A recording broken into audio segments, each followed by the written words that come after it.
Hello, I'm Sam and this is my third and final part of the Rasheed Araeen Retrospective Spotlight Tour.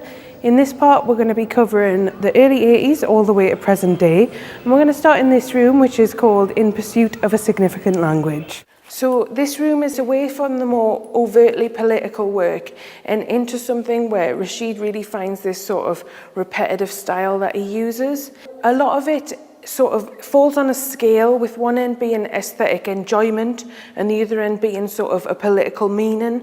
And whereas the last room was very much at this end, this is starting to tilt the other way. So it is about enjoyment, it is about sort of aesthetics, but it's still got that political message within it. So this is actually titled Golden Bird. So you can sort of think of that as this piece at the top, or you can think of the golden bird as this lady here who's got the golden hair, the blue eyes, and was used to market beauty products in Pakistan. You've also got this repetition of a virile goat, and this is something that repeats throughout this room and throughout a lot of his other artwork. So whenever you see this, it's a representation of the artist. So this piece is called Look Mama Macho, and again we have these geometric forms that we've seen throughout the exhibition. We have this virile goat repeated that I've just talked about, but in the middle we have an image of Rasheed from a performance he did that will actually be shown in the political room beforehand, and it's a still, and you'll see that he's bound, he's blindfolded, and up at the top and the bottom are excerpts from Thatcher's speech before she was made Prime Minister, in which she talks about a country swamped with immigrants.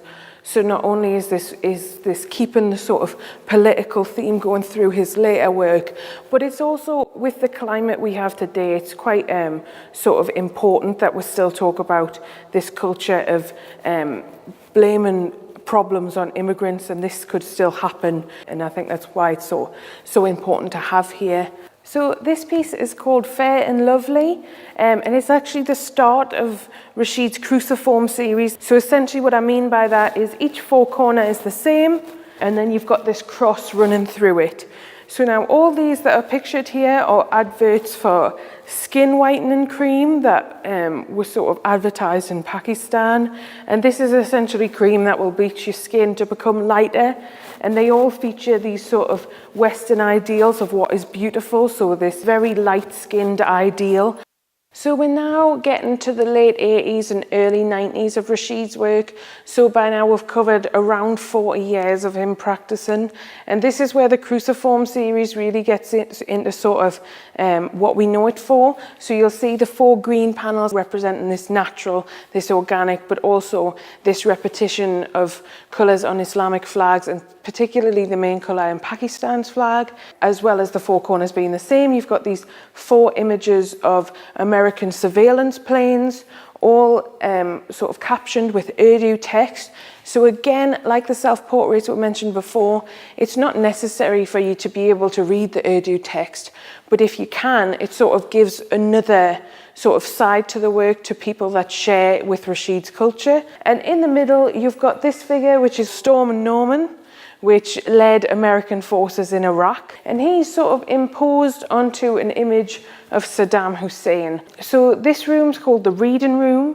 And as I stated, within the political room, Rasheed really got interested in publicising, in writing.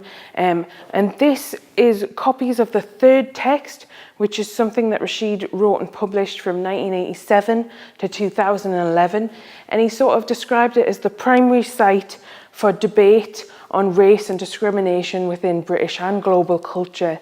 Visitors are invited to sit and to read and to sort of engage with all of this writing around this idea of race and discrimination within the art world.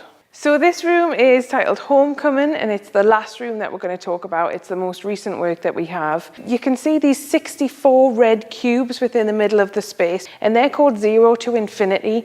Now this very cubic structure is the same that we've seen throughout the show, dating back to the very early 60s. Now the reason they're called 0 to infinity, visitors are actually invited to pick them up, to stack them, to create their own structures with them.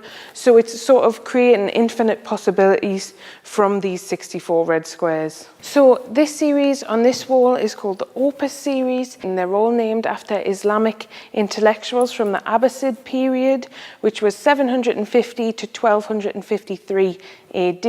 And it's really talking again at the scale that I talked about before, where it's sort of aesthetically pleasing to political. It's still keeping a little bit of the political there, because it's talking about these great mathematical minds that came way before the sort of mathematical Western minds that a lot of us all know, but it's referenced them within the painting, and you can still sort of enjoy the aesthetics of it without knowing that necessarily, but it's still referencing that within there, so it's still falling on that scale that we can measure Rasheed's work with. And here we end our final part in front of the most recent work in the exhibition, which is from this year. It's titled Black Square. So that is the full 3 parts of Rasheed Araeen, a retrospective. I hope you've enjoyed them. And if you haven't seen part 1 and 2, be sure to check those out. So they go from the early 50s all the way to where we started this part in the 80s.